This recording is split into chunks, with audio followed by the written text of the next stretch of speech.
안녕하세요. 맥킨의 지혜투자 클럽입니다. HLB. 자, 바이오스페이스에 보도된 FDA 액션 얼러트에 엘레바 테라페틱스의 리보세라니까 캄넬주마 병용요법 관련되는 기사 내용 한번 살펴봐 드립니다. 전일 대비해서 1% 하락한 종가상으로 78,500원에 마감되었는데요. 이 부분 내용 한번 살펴보겠습니다. 자, 아침에 이제 이 기사 관련되는 부분들 해외에서 이제 이 바이오 쪽 관련해서 이제 가장 중요한 사이트가 피어스파마하고 이제 이 바이오스페이스거든요. 그래서 제약바이오 쪽에서 투자를 많이 하시는 분들은 반드시 좀 이제 즐겨찾기를 해놓고 보셔야 되는 어떤 부분인데요. 자, 여기에서 이제 기사 3월 10일자로 이제 올라왔던 부분들이 FDA 액션 얼러트입니다. 여기에서 이제 빅파마 쪽이 이제 글락스 스미스 클라인, 그 다음에 엘라일람, 그 다음에 뭐 프랑스의 사노피, 여기 엔드모 쪽에 이제 내용에 보면 엘레바 테라피틱스 내용이 올라와 있습니다. 이제 간암 관련되는 부분인데요. 자, 오른쪽에 바로 이제 번역되어서 같이 일단은 이야기를 좀 해드리고요. 퍼스트 라인이라고 하는 말은 이제 1차 치료제라고 보시면 되겠죠. 그래서 이제 3월 20일 경입니다. 3월 20일 경까지 FDA is set to release its verdict. verdict라고 하는 말은 이제 뭐 이 법률 용어죠. 이제 뭐 결정을 한다는 요런 어떤 부분인데, FDA가 이 포드파 골 데이터가 3월 20일까지니까 그 전까지 FDA가 엘레바 테라페틱스의 이 신생혈관 억제제 관련되는 리보세라림, 이 관련되는 부분에서 그 간세포암 관련해서 이 퍼스트 라인 트리트먼트 관련되는 부분에서 이 뭐 결정해야 되는 어떤 순간, 이 내용이죠.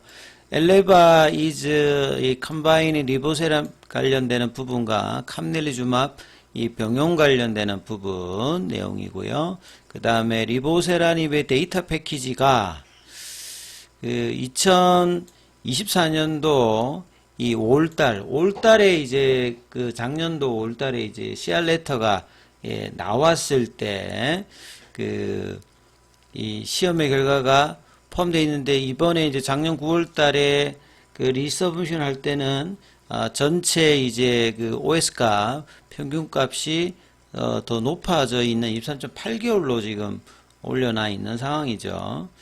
그리고 이제 임상 데이터 관련되는 부분에서는 무진행 생존 기간이라든지, 그 다음에 치료 관련되는 어떤 반응률, 그 다음에 이제 반응률의 어떤 지속 기간의 어떤 베네핏이라고 하는 게 2점이잖아요. 그래서 이제 치료 옵션 관련되는 부분에서 키 오피니언 리드들도 굉장히 이제 기대감이 있는 부분이다, 이렇게 봐야 될 거고요.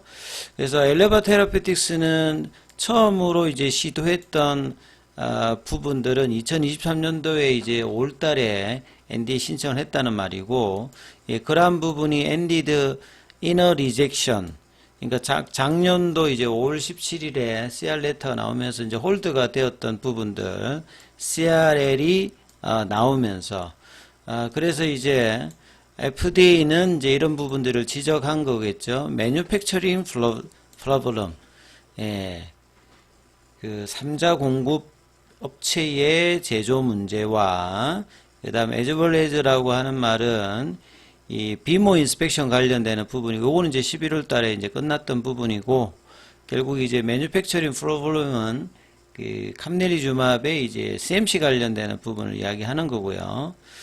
자, 그래서 엘레바 리서브미트 이츠 애플리케이션 작년도 이제 9월 달에 리서브미션을 다시 했다. 간략한 이제 내용들을 바이오스페이스에서 이제 보도가 될 만큼 최근에 이제 승인을 임박을 앞두고 있는 상태에서 관심도가 이제 높아지면서 여러 이제 매체에서 이 부분들을 다루고 있다는 것 자체가 이제 관심권이 해외에서도 이제 높다는 부분들을 이해하실 수가 있고요. 자, 국내에서도 이제 아침에 기사들이 이제 허가를 앞두고 있기 때문에 연일 계속된 기사들은 계속 나오고 있습니다. 그래서 작년 5월 달에 이제 CR 레터 맞고 난 다음에 10개월만, 그러니까 3월 20일까지 FDA 최종 결과 여부가 남아있으니까 오늘 기준으로 보면 이제 D-9일입니다. 칼렌더 데이로 보면.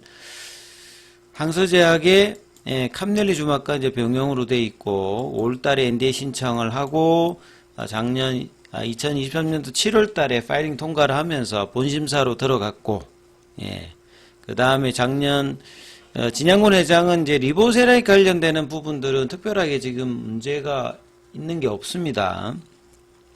리보세람 생산시설 같은 경우에는 NAI 형태로 이제 그 VAI 형태로 이제 통과를 한 거고, 이 캄넬리주막 관련되는 부분만 이제 통과를 해야 되는 어떤 상황이고, CMC 관련되는 부분에서 24년도에 이제 지적사항 10개, 올해 이제 1월 달에도 이제 폼 483으로 보면 한 3가지 정도 지적을 받았던 부분에 대해서 1월 24일에 CAPA 리스판스로 응답을 하고 이제 그 결과를 기다려야 되는 어떤 상황이죠. 자, 그리고 이제 간암 1차 치료제로 이 표적항암제, 베제프 관련되는 티로신키나제 억제제와 PD-1 계열의 면역항암제 조합은 간암 1차 치료제에서 처음 있는 어떤 이제 조합이다. 이렇게 봐야 될 거고요. 작년 11월 달에 비모 관련되는 부분에서는 NAI를 받았던 부분들이고요. 자, 리보세란 병용 관련되는 부분이 간암 1차 최종 허가가 나면 작년 8월 21일 유한양의 레라저에서 FDA 허가받는 두 번째 항암제가 되는 거고요. 자, 두 약물이 병용했기 때문에 이제 특허 기간들도 2030년도 후반때까지 연장이 되어 있는 상태입니다. 그래서 티로신키나제 억제제와 PD-1 계열로 병용으로 되어 있는 부분들이고요. 유럽 종양학회 에즈모에서도 가이드라인에서 1차 치료제로 지금 이제 권고로 올라와 있는 상황이고요. 전체적으로 이제 면역 항암제가 반응을 하게 되면 굉장히 효과가 있는데 반응률 자체가 한 30%니까 이 반응률을 높이기 위해서 어떤 이제 표적항암제냐, 면역항암제냐, 세포독성항암제 쓰느냐, 이게 중요한데, 캄넬리주막 같은 경우는 항서제약 입장에서는 리보세라닉 관련되는 부분을 통해서, 이 부분들이 효과를 이제 보고 있는 상황이죠. 그래서, 에즈모 쪽에 이제 1차 치료제로 등재되어 있는 부분들이고, 그 다음에 이제 계속 이제 이 중국 파트너사 항서제약의 어떤 부분의 플레임을 계속 이제 이야기를 하고 있는데, 실제로 이제 비근한 예로, 베이진사의 이제 티슬레리주막 같은 경우가 이 작년도 이제 3월 달에 여기는 CRL을 받지 않았는데도 이제 그 코로나 때문에 이제 실사를 좀 못하면서 거의 한 2년 동안이 좀 연기가 돼 있다가 작년 3월 달에 식도암으로 FDA 허가를 받았거든요. 허가를 받았고, 그 다음에 이제 작년도 그 12월 달에 위암 치료제로 또 이제 FDA를 허가를 받고요. 그러니까 적응증 확장을 계속 해 나가고 있는 거고, 올해 최근에 이제 3월 달에도 이 티슬레리주맙의 식도암 1차 적응증 확대가 또 이제 FDA 승인을 받으면서 계속 이제 FDA 관련되는 부분이 중국 관련되는 업체도 이제 데이터를 보면요. 2022년도에 이제 그 두 번째가 이제 중국이거든요. 그러니까 2022년도나 2021년도에는 이제 이 부분들이 영향을 받아서 허가를 받지 못했습니다만 2023년도에 2개를 받았고요. 요때 이제 준시 그 바이오로직스의 허가도 받았고, 이제 작년도에도 보면 2개를 받았습니다. 이제 베이진사라든지 포순제약이라든지. 그러니까 실제적으로 중국이면 FDA 허가가 안 되고 문제가 있을 거라 생각했는데 2023년도, 2024년도 또 2025년도에도 베이진사의 그 정증 확장이 계속 이제 허가를 받고 있는 상황이거든요. 그러니까 이런 좀 국내 언론사에서 계속 이제 중국 때문에 미중 간의 갈등 때문에 좀 어렵지 않느냐.